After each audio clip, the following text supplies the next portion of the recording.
In this episode, I'm excited to introduce you to Kerry O'Brien, an award-winning recording artist known on the music scene as Lady MC, and she is also the founder of Young Urban Arts Foundation. I absolutely love my charity. Yes, it's a charity, but actually what we are is a family. The why behind it is I love young people. I was one of those young people. I started to realise how important living was and how important it was to help people and how important it was to share what you have. Some of the young people we work with, they don't have that nurturing environment where they are celebrated or seen or heard. I just wish there was a UF around when I was growing up, because I think that I would have been a very different person. When I set the charity up, I was kind of like in my prime of doing my music. Since about age 11, I've always been interested in rap, and my love for MCing came from watching other MCs do it. I didn't even think, is there any other women out there doing it? I just thought, wow, I want to do that. This topic is just really frustrating for me because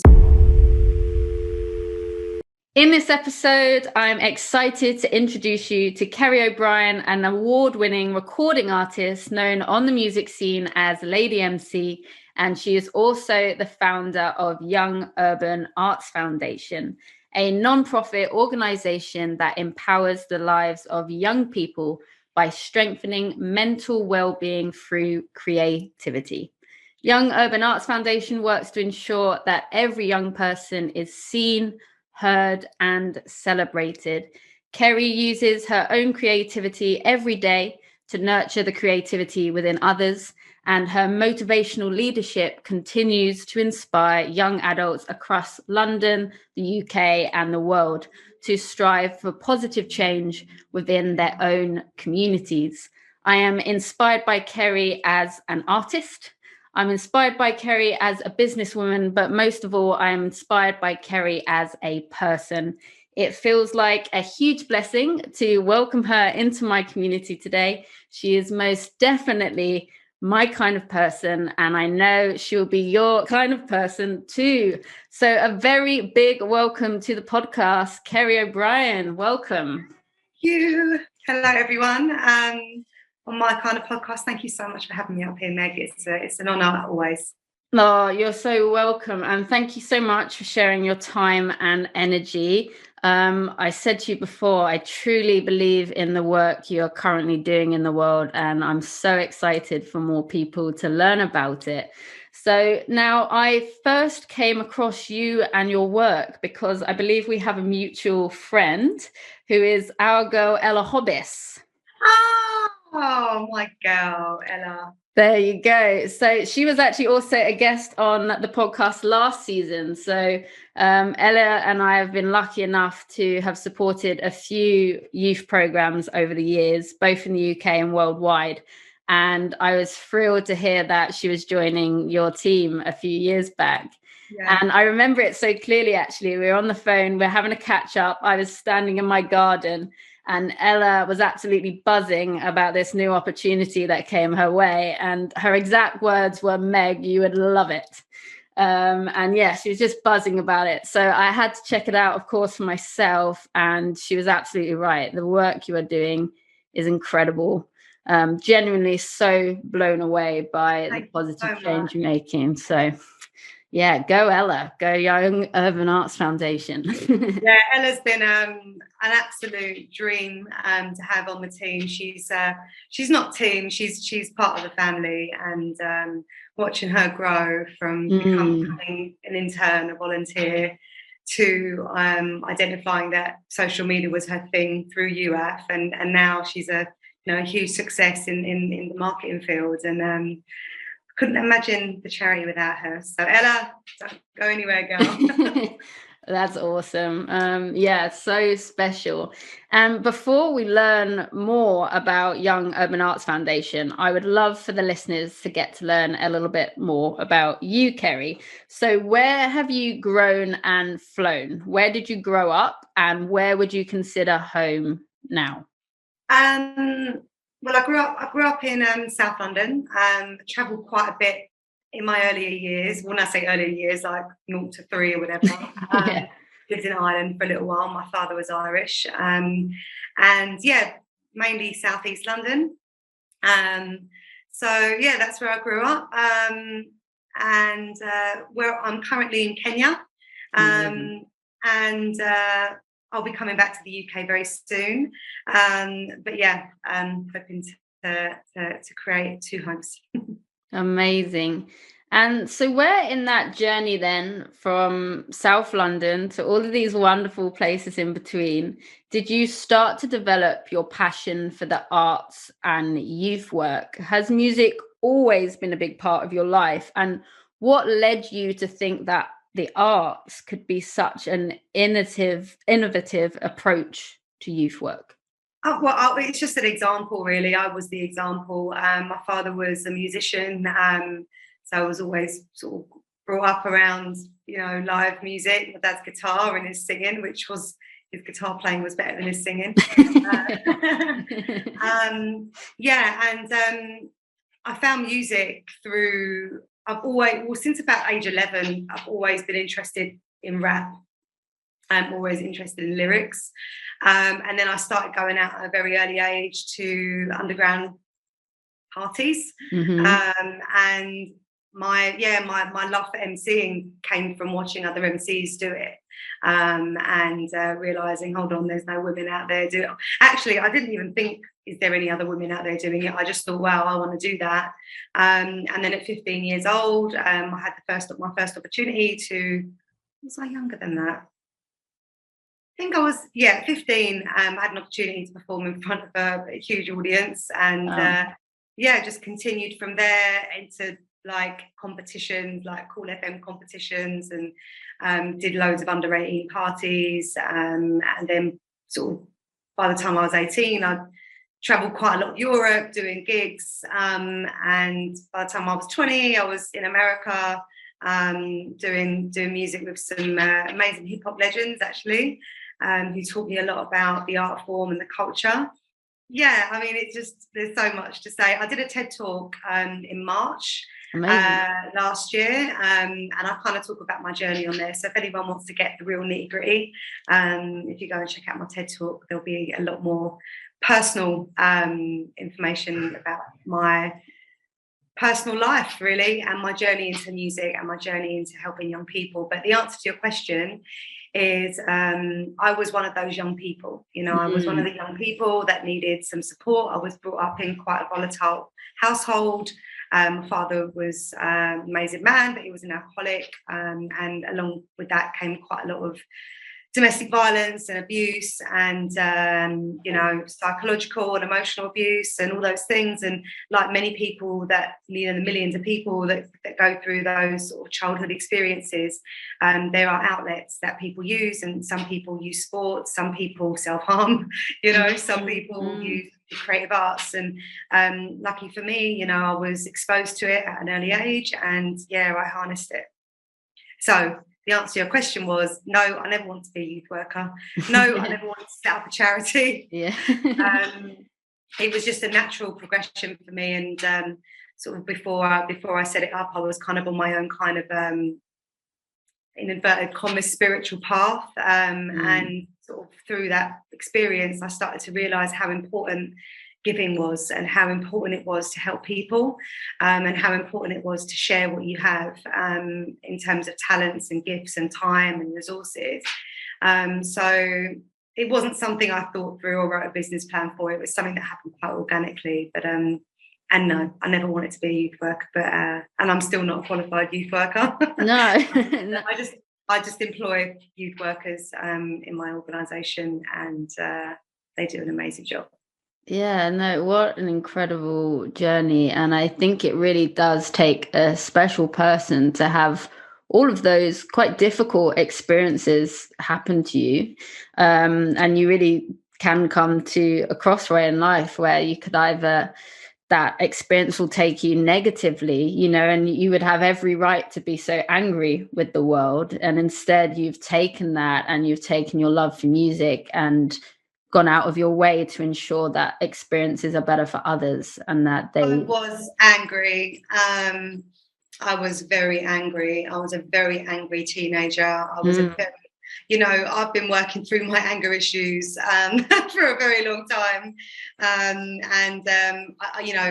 at peace with it. But, I think with everyone that suffers things at a young age. You know, they creep in, and no one's perfect. But I think that every experience that we have reminds us of how far we've come, and how far we've still got to go. So yeah. For sure, but also like there's nothing wrong with anger. I think anger is also important, but the way you've channeled it, that is what's so unbelievably important, and recognizing that in others as well, and through music allowing other young adults to feel all their feelings, right? Whether that is anger and all of these things, and actually have like you said, an outlet to express that. So special. And I think it's fair to say that a lot of young people out there have been inspired by your work. I can only imagine how many young women in the mid-90s seeing a lady MC up on the stage, probably, like you said, for the first time. I truly believe you often have to see it to believe it. And I can't imagine what seeing you as a female representation on the stage meant to other women at the time.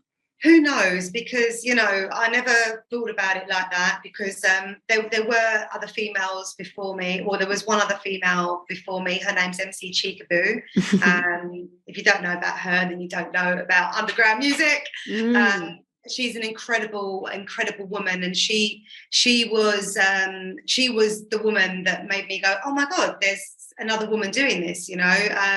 And she's absolutely smashing it now. You know, I'm not as active in the industry as I used to be, but there are so many badass female MCs in drum and bass now, and yeah, you know, maybe a lot of them are quite young, so I don't even know if any of them remember, you know, they were even alive in the 90s. Who knows? Yeah. But yeah, at the end of the day, what I feel like myself and women like Cheekaboo and MC Dyer did, and other women that you know, women like Jenna G, Dyer MC from LA, you know, there's so many. Deism, there's so many females that came through in drum and bass, who knows how we influenced other women to do that. But I think the main thing really was around making it more visible for everyone else, because there was one thing about being able to get on that stage, which was always difficult anyway. But it was also about starting to change the norm, you know. So whether I was, you know, one of a couple of women that were doing it, it's about other women, like you said, other women seeing it, whether there were other MCs or not, and going, okay, that is, like you said, like that is possible. So who knows? Some people say that I influenced them, you know, who knows? It doesn't matter if I did or I didn't, but at the end of the day, there are, you know, so many talented female MCs coming through in drum and bass who I fully 100% support them. Yeah, amazing. And you said at the time you just wanted to, you didn't see it as this big poignant thing, you just saw it and was like, I want to do that. Were you aware how inspired you were by women like Cheekaboo at the time? Like, who were your inspirations growing up, either musically or life in general? I would like to say yes to that, but I'd be lying. I knew about Cheekaboo before, you know, I knew about her, but she was in a league of her own, you know. She wasn't necessarily doing the sort of parties I was going to. I was going to a lot of underground. She was working with huge artists and doing some incredible work, you know, way out of my league.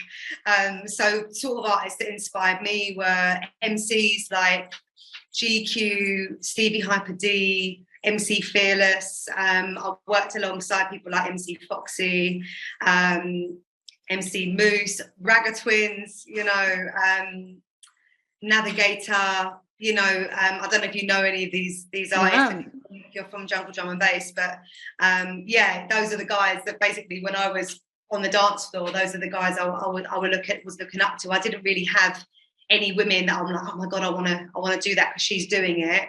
Not in the circles I was raving in anyway. Yeah, absolutely.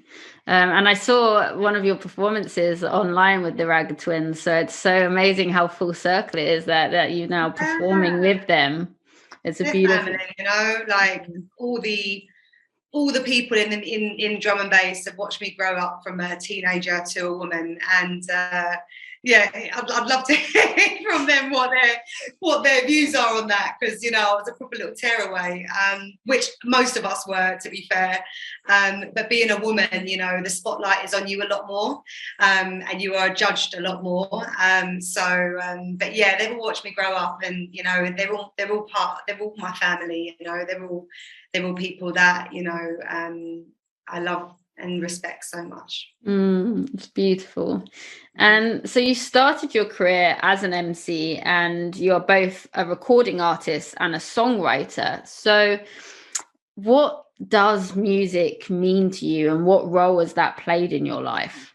I'll be honest with you, actually, I'm not really a songwriter. I've written a lot of songs, but I wouldn't label myself as a songwriter. I just want to put that straight. And I realised that over the past couple of years, because especially over COVID, because you know lots of songwriters were writing a lot of songs over COVID, and what I realised I am an incredible performer and a host and an MC,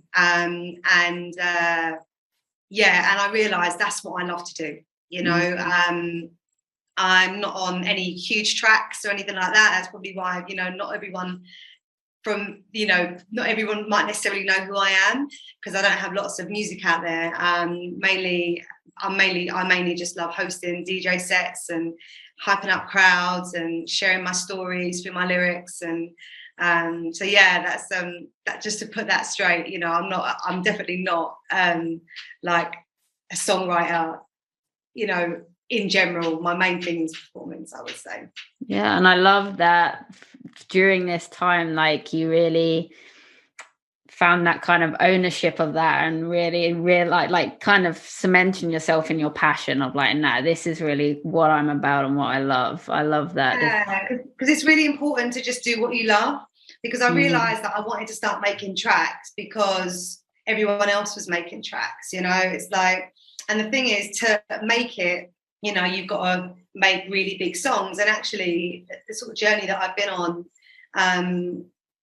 for me, it's not about making it. You know, it's not about being a number one artist, or, you know, I don't know. I maybe it's my age, or maybe, you know, I just like to do stuff because I like to do it. You know, I don't even do gigs for money. All right, obviously I get paid. Yeah, I want to value myself, but it's really not about that for me. It's just about doing it because I love it, and any opportunity I get to get on a mic in front of an audience, you know, that's where I thrive, I think. Yeah, I absolutely love that you made a point in saying that, because I think there are fewer greater gifts in life than finding the thing or things that you are passionate about.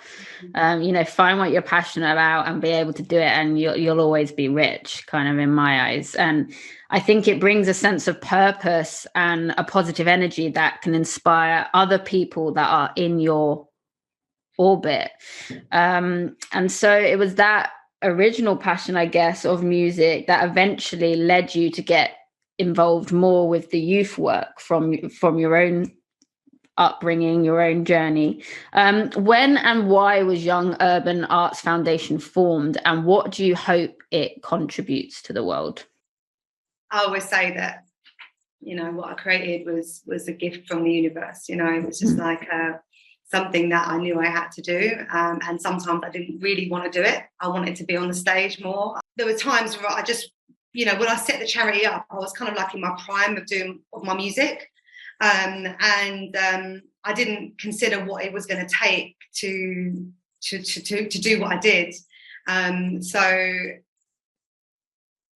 you know, there's been times where I was just like, I just want to pack this in because, like, I want my life back, you know? Like, but no matter what happens, you know, what you're meant to do will always come round to you to show you that you're meant to be doing it. So I can't give you, like I said to you before, I didn't think about it. It wasn't something I sat down and was like, right, this is what I'm going to do. So it's just something that organically happened. But the why behind it is because I love young people. I just love young people, and I love watching young people go from can't do it, never done it before, I'm shit, to, oh my God, like, I didn't realise I could do this. And it's like, okay, well, if you didn't realise you could do that, what else in your life don't you think you can do that you can achieve? It's like it's a transferable skill. This isn't just about harnessing music artists. This is about harnessing confidence. It's about harnessing new possibility. It's about harnessing opportunities for young people. And it's also about, like we say, to be seen and to be heard and to be celebrated, because some of the young people we work with, you know, they don't have that nurturing environment where they are celebrated or seen or heard. So I get a lot of joy from that. I absolutely love my charity. You know, it's like the biggest blessing in my life, and it's the biggest blessing in my staff's life. It's the biggest blessing in the young people's lives. You know, we all thrive from the work that we do. It's not, you know, yes, it's a charity, but actually what we are is a family, and we're a family of change makers, and we've all come together for this one purpose of making a difference on this planet. And, you know, when I say the planet, yeah, we're working in London, but, you know, energy is energy at the end of the day. And, you know, you change one life, you're changing a lot of lives energetically, and that's essentially what we're doing. I've got goosebumps, genuinely. That's so powerful. And I'm so grateful that the Young Urban Arts Foundation exists. I've actually been regularly watching your Friday night open mic nights on Instagram. Great, isn't it? During lockdown. Like, it was something else that was just, like, literally we decided, MC Angel, the host, she literally decided on the Wednesday, oh, let's do an open mic. We're like, okay, cool. And then we literally, within like 2 days, just tested out this platform. Yeah, the talent being shared by the youth. Like, I constantly find myself saying out loud, like, the world is sleeping on this talent. Yeah, I mean, some of the young people on the open mic, I mean, they've never performed to anyone in their lives, you know. It's like, and they're getting, you know. But I think the beautiful thing about the open mic is that people are in the comfort of their own home, so they're not on a stage, they haven't got stage fright, you know, they've got their sort of comfortable environment around them, and yeah, we love the open mic. I mean, I love Friday nights. It's just that I'm like, yeah, you know, just love watching it, love watching the talent, and, you know, young people that come back every week, and talent that just turn up, and then you get these like superstars that just turn up with their guitar and then just start singing like the most amazing notes. I'm just like, okay, you know, this is what it's about. You know, this is about giving people an opportunity again to be seen, heard, and celebrated. You know, it's everything that we do is around that. So yeah. Absolutely. No, I've been absolutely loving it. Like, I've tried to tune in most Fridays now when I can. And like you, I just absolutely love young people. I think they've got so much to provide the world. And my favorite thing as well is week on week seeing the same faces pop up and their confidence growing week by week. Like, I remember I was thinking, like, was that the same person 2 weeks ago? Like, no way. And the surprises as well. There was a young chap on, is it last week, maybe the week before, and he did some spoken word, and oh my goodness, my jaw hit the floor. Oh, I know who that was. That was someone new. I think his name is Jack. Yeah. And he did a spoken word piece about what it is to be a man. Yes. And I mean, I couldn't speak. I was watching it and I was like, okay, I don't know where you came from, Sunshine, but wow, just it's unbelievable. Important, you know, it's really important that platforms like UF, and it feels a bit strange talking about, you know, my charity the way I do, but I've always believed in it. But over the past couple of years, the acceleration of growth of the charity, of our team, of our partnerships, of the funders that are supporting us, and then, you know, and then seeing how that plays out in the young people. I mean, you know, I just wish there was a UF around when I was growing up, because I think that I would have been a very different person, and that's fine, you know, like I'm happy with who I am, but at the same time, it probably would have saved me, would have helped me a lot more, rather than me having to navigate myself through my experiences, you know? Absolutely. And what a gift you've provided to so many others. And I've been actually thinking a lot lately about the word opportunity. And I've seen firsthand the difference that even one small opportunity can make in someone's life. I think it's such a powerful word and offering. What does that word mean to you? And what opportunities do UAF hope to provide young people with? Well, opportunity is about possibility, isn't it? You know, so it's always about, you know, making something possible that wasn't possible before. And you know, that's what we're about at UAF. You know, it's about opening up young people's minds and hearts to something new. You know, something new for them, something new about them, something new for them. So that's how I see opportunity, and the opportunities that we do bring for young people. Don't know how long we've got. I know, help them a lot. Yeah, so I mean, the sort of opportunities from a grassroots level, a lot of the young people that we work with, obviously, you know about our bus, our music bus that we take to estates. The sort of opportunities that we give those young people is an opportunity to not be groomed into a gang, to be safe. Initially, it's about safety. It's about introducing them to positive role models who they might have in their lives. It's about giving them an opportunity to meet other young people, other young adults, an opportunity to learn new skills, build confidence, raise their aspirations, to talk about their stories, you know. And actually, I think sharing stories is so healing for everybody, you know, and also understanding that they're not alone.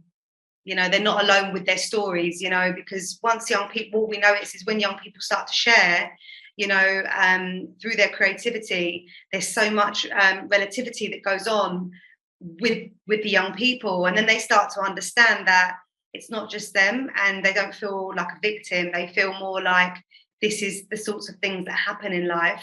Some of them definitely more extreme than others, and they are obviously, some of them are victims of experiences, but you know, and that's sort of with our bus program where we do the outreach work, and then obviously with the online stuff, you know, we're giving people an opportunity to learn all sorts of creative skills like DJing, singing, songwriting, poetry, DJ skills, you know, music production, drama, rap, all things they all want to do. So we're giving them an opportunity to have access to that, and I think the biggest opportunity is it's all free. It's all free for them, you know. So the access, reasons why they might not have access to these sorts of things generally is resources. So being able to provide these services for free is a blessing for us and a blessing for them. And then across all our programs, we have a pathway service, and our pathway service is like a one-to-one support service, where we don't work with young people for a very long time. What we do is we kind of bring them in, find out what their challenges are, their aspirations, and then basically place them into other organisations or other UAF programs to help them get them to the next step of where it is they want to get to. And some of that could be as simple as getting some mental health services. Some it might just be access to more creative opportunities or performance opportunities. We work with like Sony Music, we work with Universal Records, we've worked with a lot of different Island Records, you know, Ninja Tune, all these, you know, major and independent record labels, where we give young people the opportunity to speak to people in these professions, one, to get either advice as artists, but also to find out what goes on behind the scenes and see if it's something that they want to get into. We offer, you know, emotional well-being programs. We offer personal development, mentoring. So yeah, I mean, there's a lot. Yeah, no, amazing. And I can't even comprehend what a life-changing and life-saving resource that could be to young people to have these outlets. Like we said, even on like a basic level of just being able to have an outlet to express what they're feeling, whether even if they can't do that in words, could they do that through, music and DJing? Could they write it down? It's such a powerful thing. I was, as a young person, I kept so much inside, and even now as a grown woman, the grief that I'm still dealing with from that, and having not shared my thoughts and feelings when I was younger, or like you said, the anger is such an ongoing thing through life, and I think especially as women, we're often taught it's not okay to be angry, that's not ladylike, that's not whatever, and add that on top, it's such a heavy feeling to sit with, so to have an outlet like that at that age, I can't imagine how helpful that is. Yeah, I mean, I've the amount of therapy I've been through in my life, therapy and, mindset coaches and personal development programs, and, being on this, this sort of self-awareness journey, but it all started with firstly being able to express myself. So, yeah, but it's not always about music, like sports is incredible. I think any activity that channels emotion is powerful. Yeah. So we can't forget about those amazing organisations that are doing incredible work. Of course. Yeah, absolutely. And it just happens that your avenue was the arts. And as we discussed, you're the founder of Young Urban Arts Foundation. Was this your first experience with leadership? I know before you kind of said it just happened naturally. I don't even know whether you would have considered yourself a leader at the time. But what has leading and being part of this community meant to you? It's a really good question. Well, firstly, from a personal perspective, it's really empowered me a lot, because it's really helped me to recognise how actually powerful I am as a leader, and because I lead from the heart. And not all leaders lead from the heart. A lot of some leaders are very logical, and sometimes I wish I was more logical with some of my decisions. But I realised that I was definitely a born leader, and prior to UF, I ran another company doing similar work, where I started to hone in on those leadership skills, and started to realise how much of a visionary I was, because you've got people that manage things and you've got people that lead things, and the most powerful leaders are the ones that empower others. So all my staff, all my team, they're all leaders. They all have their own autonomy, a bit like Ella. I give everyone the autonomy. I would like to be standing in a room with all my team, and people wouldn't know who the CEO is. I'd like everyone shines in their own way, and I think that really is the element of a good leader, where people say, oh, boss woman, boss this. Yeah, I am a boss. Yeah, I am. But at the same time, I am leading a crew of bosses. They're all amazing women and boys, mainly women. So yeah, I think that what I've learned about myself is that the way to lead is through empowerment. I love that. Others. Yeah, and that's part of our mission. It's part of our mission as a charity, and it's part of our values as well. So yeah, I'm sort of upholding those values from a management perspective, all the way down to how we work with our young people. Yeah, and you can tell it really does trickle down, and so beautifully put. Thank you. And I do think that sometimes we unfortunately live in a really ageist society.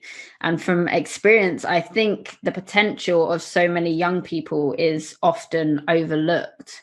Do you think there is any misconceptions when it comes to working with youth, particularly in a creative context? I think there is some discrimination for young people that come from disadvantaged backgrounds. Young people from Black and ethnic minority groups.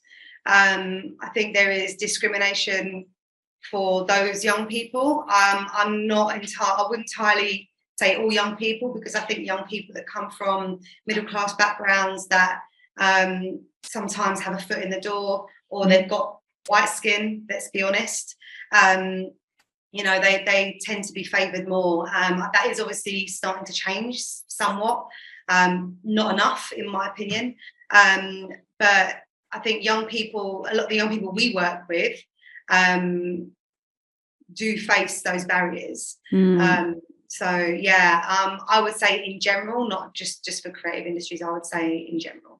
Yeah, no, so important. So thank you for making that point. And I agree. I think we're making small steps, but there's a long way to go. Absolutely. I don't think we've even touched the surface. No, we haven't. And, the movement last year, it was really positive, but, the people that actually did anything with that, I would take my hat off to. I think a lot of people jumped on the bandwagon just to be seen as not racist. And for us at UF, and for me personally, we stopped talking about it so much on socials, and what we did instead was we created a program. I think the people that took action because they felt forced to take action, and they're continuing to do so, all kudos to them. But I think people that, did the Blackout Tuesday and then did a couple of posts and have done nothing else since, those are the people that need to actually be doing more. In my opinion, I feel like we can all be doing more. I've got a very diverse team. I'm really proud of how diverse my team are. From all walks of life. My board of trustees are very diverse. Again, all ages, different religions, gay, straight, Black, Indian, mixed race, white, women, men. I think our ops team could have a few more men, because there's a lot of women at the moment.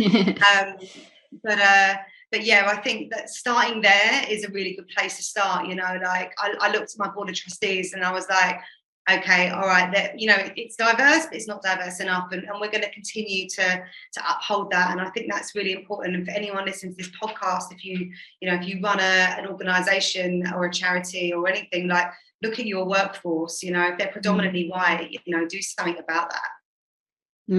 Absolutely, such a strong point there.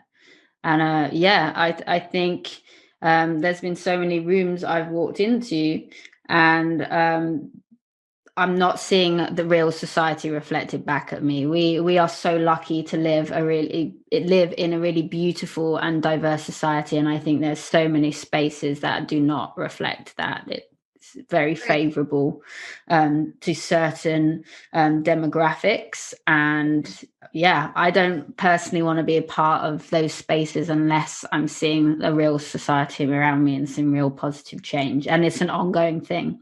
I'm learning every day, and my work is but so far from not being done. And I truly appreciate you creating these opportunities and leading from the heart, and making sure that all of those rooms are diverse and that we're speaking to all kinds of people, because that's the world we're living, and we're not reflecting that authentically. And because a huge percentage of our young people are from Black and ethnic backgrounds, it's like it has to reflect. You can't have a team of white people looking after 80% Black children, or young people from Black or ethnic backgrounds. But again, I think when that movement happened last year, for me, I've been in Africa for 6 months, and boy, I've learned something about, I've really learned a lot about the culture, about the impact the Western world has had on Africa.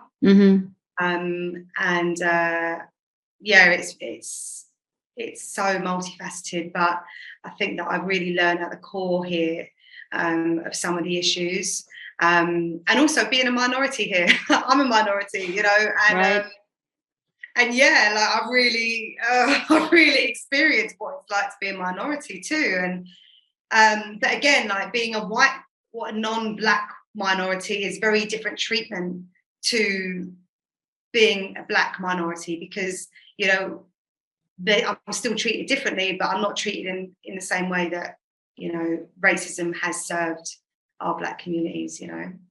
Absolutely. And long may the work continue. Basically, yeah. And thank you for talking so honestly about it, because it's so important.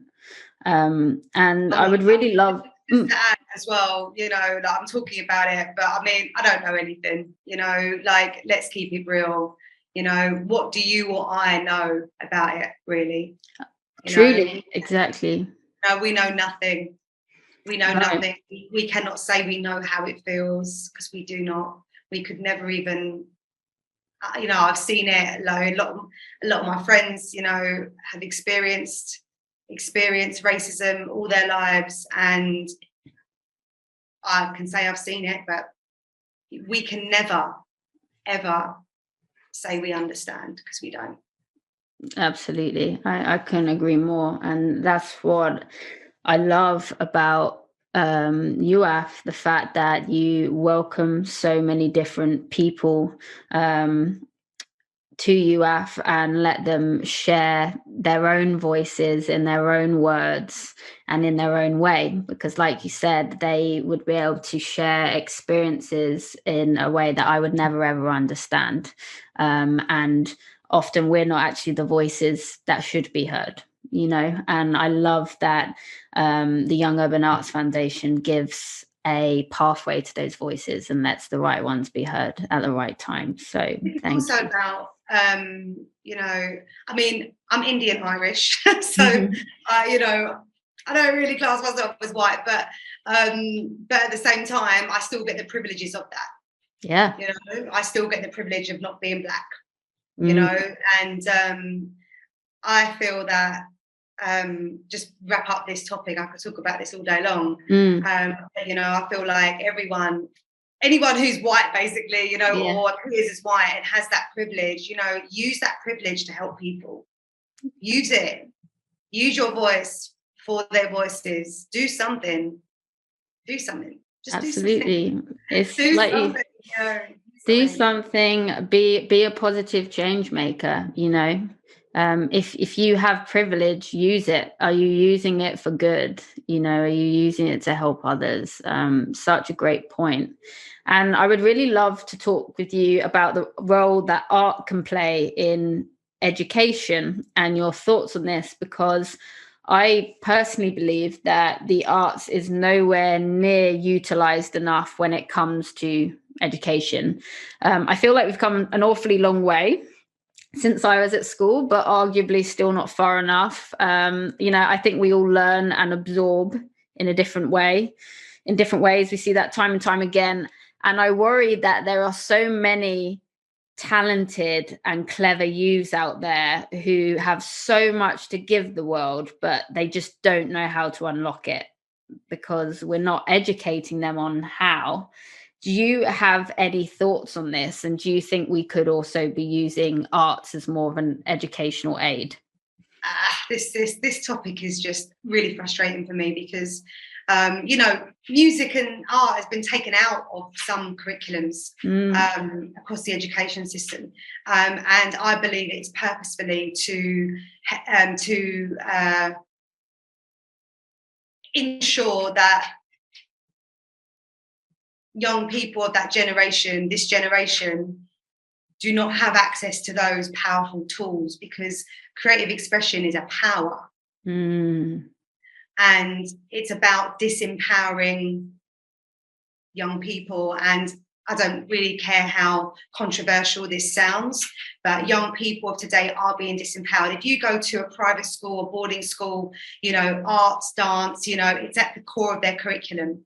You go to a conventional secondary school, now it's not a priority. Music and arts is a powerful tool for self-expression, and it helps people. It helps people so much. they have not updated their curriculum for 20 years, and the world has changed immensely. You know, they might change a book that they're reading in literature, or they might add something in, but generally education has not evolved the same way that humanity and the world has. And for that reason, I feel that there needs to be a change. And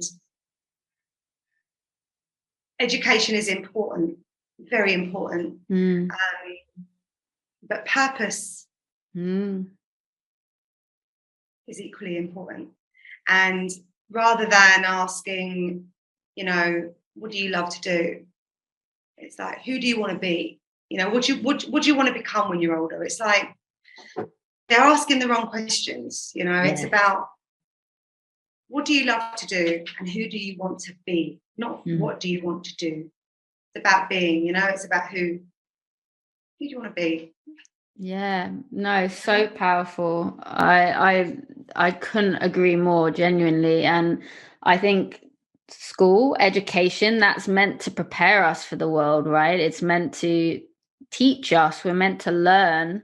And I think almost so much of our curriculum is exterior, right? It's all these exterior things, and then we wonder why we have like almost a mental health pandemic, because nothing on the curriculum, or so little of it, is taught about self-reflection. Interesting you say that, because I'm reading a book at the moment called Think Like a Monk. One of the chapters I was reading yesterday was, you know, when a 5-year-old goes into a monastery, the first thing they're taught is how to breathe. Yeah. It's such a powerful tool. It's literally it's literally how we live. And you know, the only thing that we're born with and we die with. Yeah. It's the only one thing that's consistent. And actually the breath is so important, because, you know, when you're stressed, you're anxious, you know, you breathe, you know, you kind of like, you can reset yourself. And the tools to help us have a good mental health, the tools to help us deal with, you know, experiences in life, the things that are really important, like you said, like learning about reflection, breath, self-expression. The things that we have to teach ourselves as we're adults should be the most important things in education. Yeah. You know, my dream is to, I mean, I don't know if I'm going to do it in this lifetime. I don't know how many years I've got to do that, but you know, my dream is to be able to set up you know, a new type of school, you know, where it's led by young people, it's led by the things we've just spoken about, but also led by what the young people enjoy to do. Yeah. And then encompass, you know, of course you need to learn how to spell and to add up, and, you know, I think, you know, astrology would be amazing to teach young people, meditation, you know, rather than have PE, have yoga, you know, have things that are just so powerful. But then again, you know, that's my life. So no, but I agree. Like, these are such important things. So if all we ever teach in our system, or we put on a pedestal, is exterior to ourselves, then how can we possibly turn around and be confused when we live in a society that's broken, or there's such a divide and people aren't able to self-reflect, people aren't able to express themselves? You know, what are we teaching them from a young age? I look at that and I think, well, no wonder. And even with what is on the curriculum, how are we teaching them this? You know, when I was at school, it was such a linear process. You know, it was all from a textbook, a lot of it. And I was very fortunate, and I managed to kind of just squeeze my way into some of the higher sets. So I think a lot of people assumed that learning was easy for me. It was not. And it took until I was 21 to actually find out I was dyslexic. And I used to get all my words jumbled up when I was younger. And I was so embarrassed and so ashamed by it. But because I'd not really learned about self-reflection or how to express that, I kept that all inside. And I was actually talking on season 1 about this with a rap artist called Connor Price from Vancouver, Canada. And I was telling him that I used to secretly write my own raps and spoken words after school, to try and help me get my words in order, and to try and, it was the first time where I felt like I had ownership over what I was trying to say, because I kept getting my words jumbled.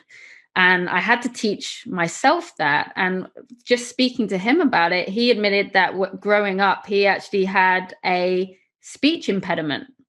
And he used rap because he worked out that if he hit a certain beat and a certain rhythm, it was able to help him unlock the flow of speech.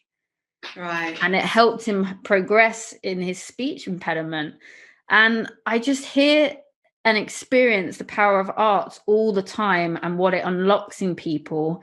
And not just with intellectual intelligence, but emotional intelligence as well. And I just think we are missing the boat here massively with education, you know.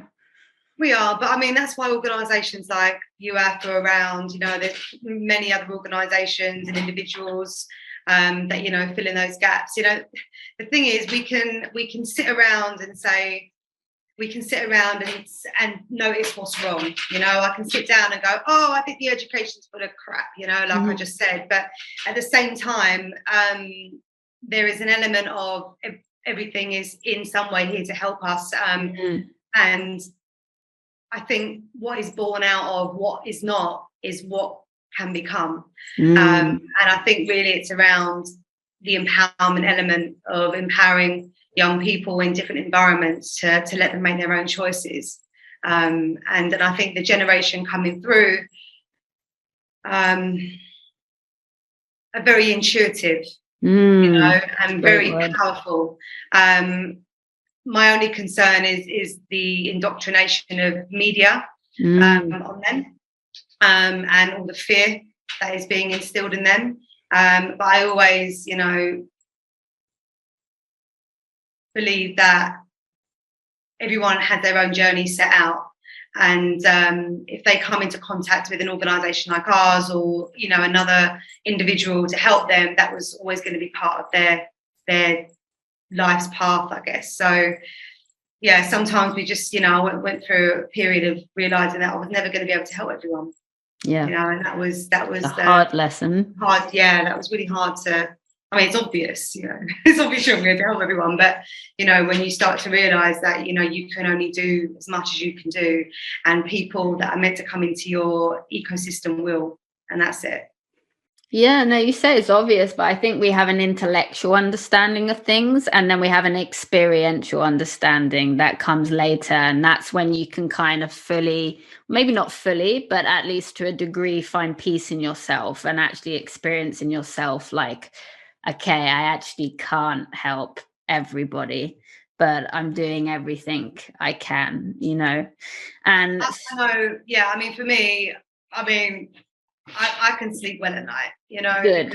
I know that, you know, if I die tomorrow, I've got a legacy and I know that I've helped a lot of people, and there's many people on this planet that have not helped anyone, you know, that don't do anything for other people. They just, you know, focus on their own gratification and their own visions and their own dreams, which don't include giving back, or, you know, but again, that's their journey, right? Yeah, that's their journey. So people like me and many other people, we're kind of like counting up those numbers for others, you know. Sure. And but it's all good, you know. Like I said, everyone's on their own journey. And some people do things later on in life. Some people have an epiphany. You know, some people have life-changing things that happen in their lives where they suddenly, you know, I don't know, you know, a family member dies of cancer or something like that, and they suddenly set up this organisation raising money for cancer awareness, or, you know, someone loses a child, and, you know, it's all these extreme situations drive people to make a change, and sometimes people need that, you know. And again, for me, even though mine was an unconscious decision at first, you know, my life experiences had they not been the way they were, what I've done to this day wouldn't have happened. So there's always blessings in everything. So I'm constantly working on, like probably most of us, just like removing that judgmental side to how I see the world and how I see other people. Sometimes I think, God, man, like, do something. Absolutely. Do something. A bit like what we were just talking about. Racism. I just said, well, if you're white, you should do something with that privilege. But actually, who am I to tell people what to do? But it would be nice. No, yeah, but nice. How much effort is it going to take? But again, that's about people's belief systems. Like, people don't necessarily even know what white privilege is. They've got it, and that's what white privilege is. Yeah. You don't know you've got it. Absolutely. Like, what a privilege. Don't even realize that you have one. So it's the same with giving. It's like some people don't even believe they've got a gift to share. Some people don't believe they've got something to give the world, and if you're listening to this podcast and you're kind of resonating with what I'm saying, dig a bit deeper and be actually like, I have got something to offer. We've all got something to offer. And whether you do it now or you do it later on in life, or whether you empower others to do it, think about that. Because actually, if you're unhappy, giving extremely rewarding. I mean, I lost my father to suicide a decade ago, and I don't know. I mean, there was many factors and many people that pulled me through that situation, but I don't know if I didn't have my organisation and the difference it was making and the people's lives it was touching, if I'd actually be the way I am now. If you're depressed or you're going through, stuff like that, or you don't know, you're just unhappy in your life, go and give something back, because you will feel that energy. There was a philosophy that I learned many, many years ago, which was around, basically it was like, so you got a cup, right? Here's the cup. Lovely little cup, yep. Another cup, right? And then you've got, I've got another cup in the kitchen, but, so you've got all this blessings and all this life force energy going into this cup, right? And you're full up, your cup's full. But if you're not sharing it, like a hole in the bottom, put another cup there, someone else has another cup. If you're not sharing anything from that cup, it's just going to overflow and you're not going to actually receive much more. No. So in order to keep receiving, beautiful things in your life and beautiful experiences, and, this is my personal opinion, right? This is not a fact. This is like something that I've learned from my life, is that the more you give, the more you get. And you don't give to get, but the more you give, the more you get. And I think I want to close up with that. I love it. Beautiful. And something I heard of years back, I don't know who told me or where I heard it, but it stopped me in my tracks, and it was, my burden has become my gift. Okay. And I think about that regularly. I think we all have a choice in how we show up in the world.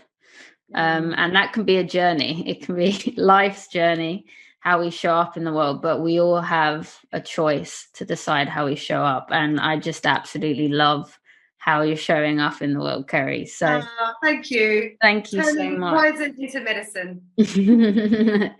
And so before we wrap up, how do you hope that Young Urban Arts Foundation will continue to develop in the future? Well, firstly, we don't do hope around here. How will it? Yeah, we don't do hope around here. But what we are intending on doing is just continue what we're doing. We're setting up an online platform. We are fundraising for a new bus, because we've had our bus a very long time and it's old, it's falling apart, but it's still doing the job. We are growing our team, and we want to be able to extend our pathway service so we can reach more and more young people on a one-to-one basis, and continue to connect young people to the creative arts industries and opportunities and, you know, positive role models in a nutshell. Yeah, absolutely. And I would love for people to help support you in that. And I'm sure after this podcast, even more people will be inspired to check out Young Urban Arts Foundation. So how can they do that? Where can they follow your work and how can they best support you? Yeah, so w.yuaf.org. Mm-hmm. And all our socials are at YUAF for Freddie Official. Yeah, you can hit us up on there. Follow us. Amazing. What I'll do is I'll also put the website and links in the show notes as well, just to make that easier for people. And anyone listening, please do go check out the incredible work done by Young Urban Arts Foundation. The links will be in the show notes. And please do go check out the talent that these young adults have as well. Go give them some love, because I promise you will be blown away. My Friday nights have been transformed.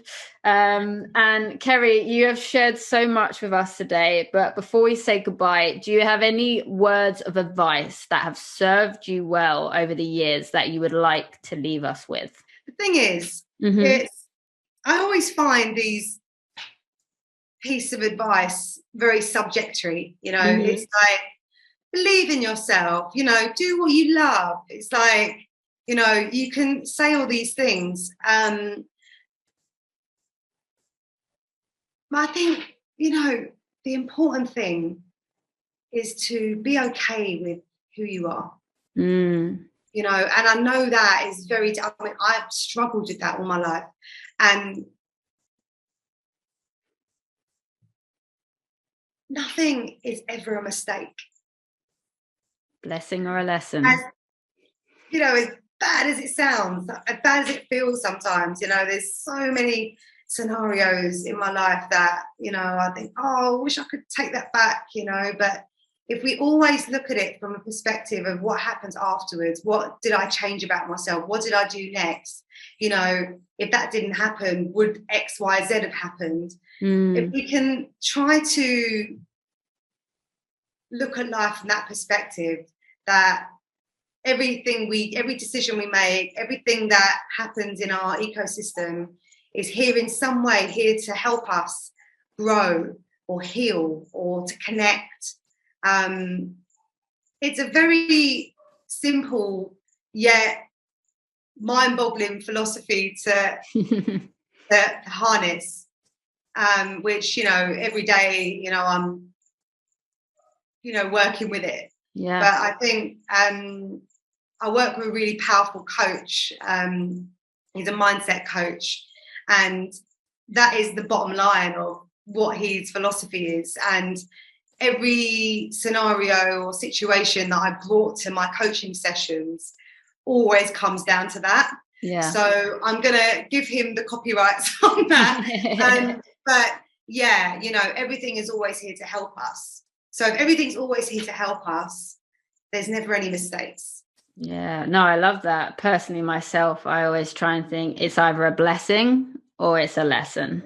No mistakes. I love that. You win or you learn. Exactly. And what a great way to finish. Thank you so much for sharing. And Kerry, it's been an absolute pleasure. I am so grateful for your time and energy. Thank you. Thank you for the music you continue to put out in the world. Thank you for continuing to break glass ceilings with your brave and innovative leadership. Thank you to Young Urban Arts Foundation for all of the potential and creativity you are unlocking in the world. You are all positive change makers. And thank you, Kerry. Thank you, Lady MC, for being my kind of person. Thank you. Thanks, Meg.